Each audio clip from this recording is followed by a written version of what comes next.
Rahmatullahi ta'ala wa barakatuhu. Je suis au même endroit, j'ai pas bougé, mais comme j'ai eu le temps, je vais enregistrer ce que je vais vous donner après, Inch'Allah, cet après-midi. Alors j'en profite, c'est encore dimanche, il n'y a personne, s'il fait beau, on est dans le jardin, on est en train d'admirer les feuilles, le printemps est là, j'espère que le printemps gagnera vos cœurs, gagnera vos esprits, que vous soyez dans le plaisir éternel. On a parlé l'autre fois du sixième sens, et non pas de Bruce Willis, le sixième sens du film, non du tout. Le sixième signe. Qu'est-ce qu'un signe? Comment on sait qu'il y a des signes? Tout dans la vie nous mène et nous donne une information. Les deux fils de Adam, les deux premiers fils de Adam qu'il a eu avec Ève, Hawa, sur terre, un s'appelle Qabil et l'autre s'appelle Habil. Qabil ou Habil, jusqu'à aujourd'hui, nous n'avons aucun sens à leur nom. Sauf qu'on a été dirigé sur une base, c'est que chaque chose qui se dit, elle a forcément un sens. Il n'y a pas quelque chose qui est dit qui veut rien dire du tout. Non, ça veut dire quelque chose, peut-être dans un autre langage, peut-être spirituellement, on ne sait pas. Dieu a appelé le fils de Zacharia, c'est lui qui lui a donné le nom, il lui a dit Yahya. Pourquoi? Parce que malgré que sa mère a 80 ans, que son père a 80, et qu'il a été fécondé par le papa et le maman, qui est scientifiquement impossible, à 80 ans, il va vivre. Yahya, c'est le sens. Jean. Bien. Qabil. Qabil vient du mot Qabil, ça veut dire celui qui est devant toi. Qabal shay Qabil. Est-ce que c'est possible? Ça peut être possible. Qabil, ça veut dire venir au monde aussi. Nous appelons celle qui donne dis donc, chut, chut, chut. Oh, oh, oh, oh, arrête. Il y a un pigeon qui se fait attaquer par une pie. Et oui, il est rentré dans son... Eh, allez, hop. N'importe quoi. La guerre au-dessus de la tête. Dis donc, pour le territoire. C'est fou, hein. Bon, bref. La dame qui donne naissance au bébé, qui s'appelle la sage-femme en français, en arabe littéraire s'appelle Qabila, celle qui va recevoir. Recevoir quoi? Le colis. La dame va éjecter son bébé, il y a toujours une autre femme qui va Qabila. Ah, d'accord. Et donc, nous sommes aussi aptes à recevoir les directives de quelqu'un, de Dieu, du policier, du juge, du ministre, du groupe, du chef de clan, de la mère, du papa, du frère, de nous-mêmes. On est apte à recevoir. Recevoir, d'accord. Habil. Habil vient du mot habala. Habala, c'est-à-dire il est parti en poussière. Il vient du mot partir en poussière. Pourquoi? Ça pourrait avoir un sens. Partir en poussière parce que son frère, il va le tuer, peut-être partir en poussière. Ah oui, on peut. Les premiers qui nous ont devancés, qui ont essayé d'expliquer tout ça, ils l'ont expliqué il y a 19 siècles en arrière, où ils n'avaient aucune idée qu'il y aurait des tables maintenant en verre avec des pieds en métal et du marbre et de je sais pas quoi et des téléphones, un truc relais, des voitures, des avions, Elon Musk, les toilettes en or de Trump. Ils ne le savaient pas. qu'il y aurait un crétin qui va avoir des toilettes en or où il va faire caca parce qu'il a tellement de l'argent et qu'il ne sait pas quoi faire et qu'il est laid et qu'il est albinos et qu'il se met du fond de teint qui le rend comme une orange et qu'il est con mais qui précède le monde. Ils ne le savaient pas ça, les gens. Non, non, les anciens ne savaient pas que Louane allait venir 7e à l'Eurovision. Qu'est-ce que l'Eurovision pour les anciens qui avaient 19 siècles en arrière? Je ne sais pas. L'Eurovision? Nom d'un chien. Mais oui. On ne dit pas pain au chocolat, on dit chocolatine. Nom de nom. Ils ne savaient pas qu'on allait être stupide à ce point, les gens là-bas, il y a 19 siècles. Donc ils ont dit, ah, Qabil et Habil, ça pourrait être Habil, c'est celui qui va partir, d'où son nom, et Habil, et Qabil, c'est celui qui va recevoir, d'où l'idée est acceptable quelque part, si on se laisse aller à un petit peu de philosophie. Bien. Qabil et Habil vont grandir, l'un va prendre une sœur, l'autre va prendre une sœur. Ce qu'on sait, c'est que les anciens ont dit, ils se sont bagarrés pour leur sœur. Parce que, soi-disant, il y en a un qui a pris la plus belle et l'autre qui a pris celle qui est pas belle. Et donc, je sais pas quoi. C'est une connerie. Pour moi, c'est une vraie connerie de chez Monsieur Sean Connery. C'est écrit dans le Coran, il parle Dieu d'eux, il dit, un a fait un sacrifice, Dieu l'a accepté, l'autre à côté, Dieu n'a pas accepté son sacrifice. Comment ça se passait avant pour le sacrifice? C'est simple. Chaque fois que tu donnais un sacrifice, le feu venait et le mangeait. Manger, pas le sens sur la table, coupé, c'est bon. Non. Le feu le prenait. Il y a un problème dans l'enregistrement, je ne sais pas si vous avez voilà, on va enlever peut-être le fil, voilà. Là, je pense que c'est mieux. Il y a eu un problème parce qu'en fait, j'ai plus de batterie. Donc, quand j'ai mis la batterie, il a du mal il fait un son décalé. Bien.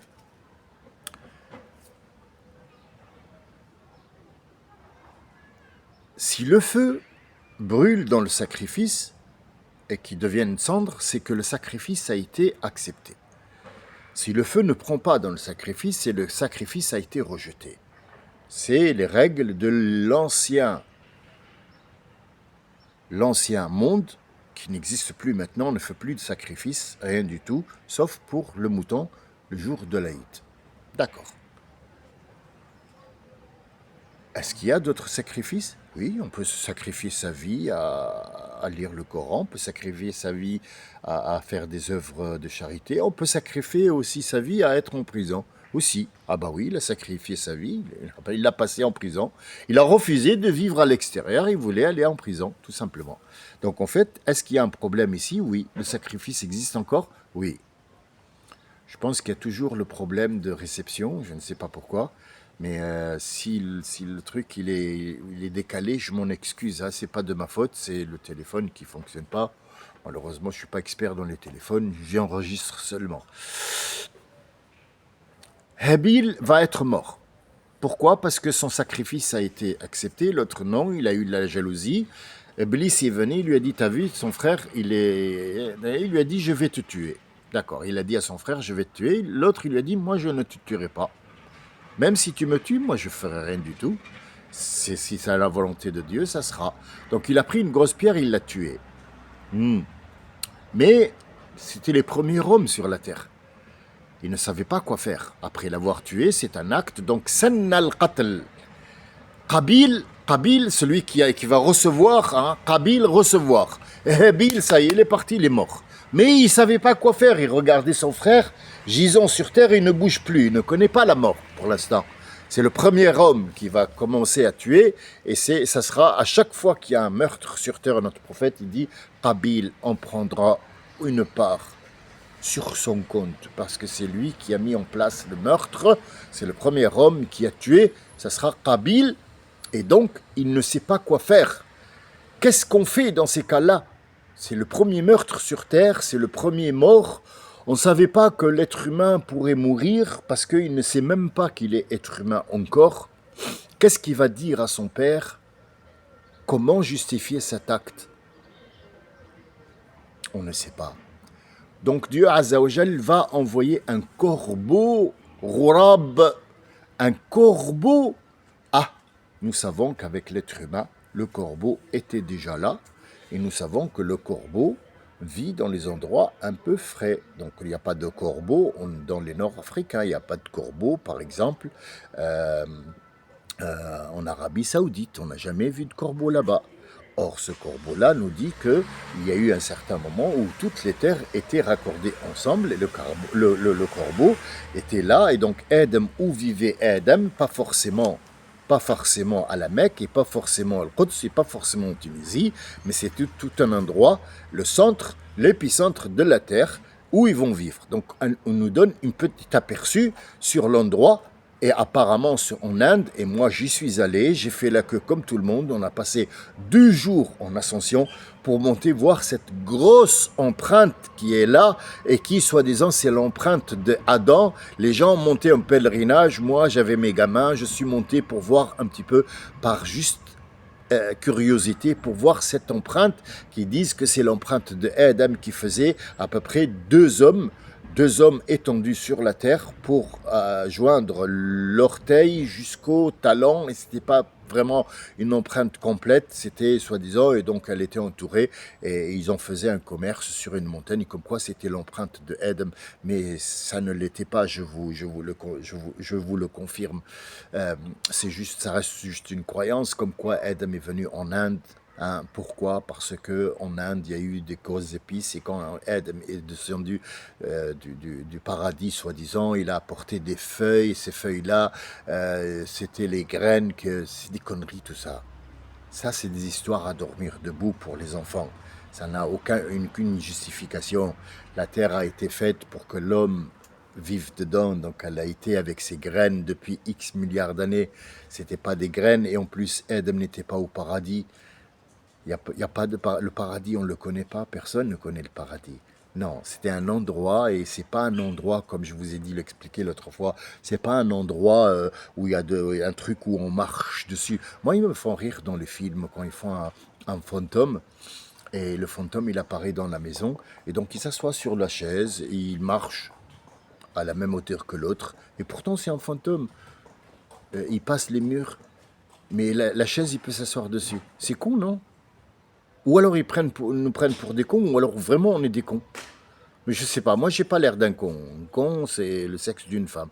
Je sais pas si je ressemble à un sexe d'une femme, mais bon, je suis pas stupide à ce point pour. Mais je regarde les fantômes, je regarde dans la télé les fantômes qui s'assoient sur les chaises, oui, qui font bouger des trucs. C'est bien, c'est bien. Bref, alors,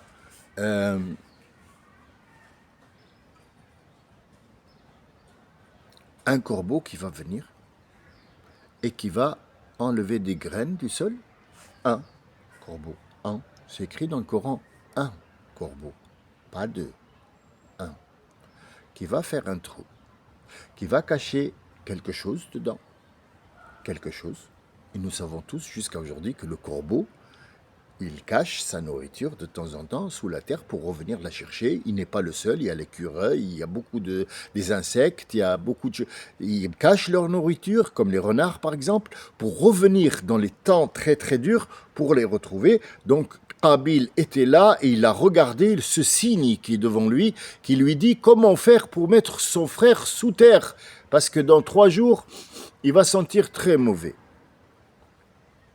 Donc il va dire Yahweh, c'est écrit dans le Coran, oh mon Dieu, je n'ai pas pu savoir ce que faire de mon frère, j'ai commis un acte, je dois maintenant m'enfuir. Il va prendre sa femme et aller dans un lieu reculé pour ne pas, c'est-à-dire pour ne pas rencontrer le regard de ses parents, le regard de Adam, mais il va porter en lui cette rancune et il va être le premier homme à semer le mal sur cette terre et il va être dans des contrées lointaines, ce qui va faire en sorte que les gens de maintenant vont trouver les gens de Cro-Magnon, les gens de je sais pas quoi, les machins, ah oui, lui il est caucasien, lui il est machin. Donc en fait, c'est ça, c'est cette séparation de ces enfants à Adam qui va faire en sorte que les continents, chaque continent va prendre un enfant jusqu'à l'arrivée de Nour.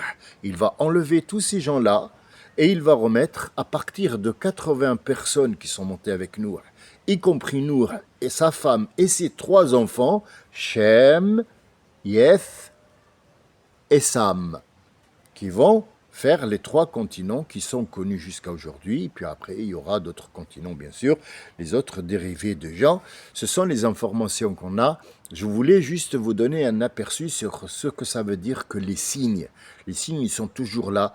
Ne croyez pas que quand je vous voyais quelque chose devant vous, elle ne vous parle pas. Elle est en train de vous donner un signe. Elle est en train de vous dire quoi faire. Quand vous regardez une ruche, elle est en train de vous dire comment faire pour qu'une société soit carrée et qu'elle ait aussi un certain un résultat. Ça s'appelle le miel.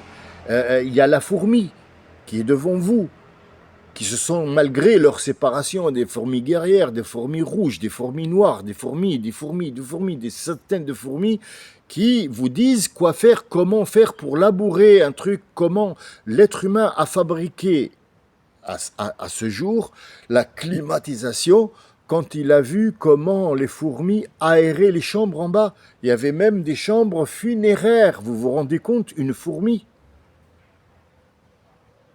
Je voulais juste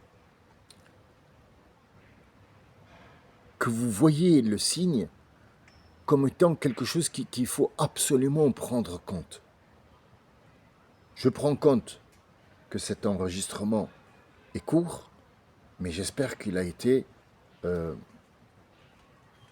bénéfique. C'est tout ce que je voulais vous dire aujourd'hui. Je vais de ce pas partir pour mes obligations maritales, parce que sinon je vais prendre la fessée si je rapporte pas les légumes qu'elle m'a donné de rapporter. Je suis parti pour oh là là, pour une demi-heure. Je vais oublier, je vais me faire engueuler, mais c'est pas grave. Pour vous, je le ferai, Inch'Allah. Salam alaikum wa rahmatullahi ta'ala wa barakatuh.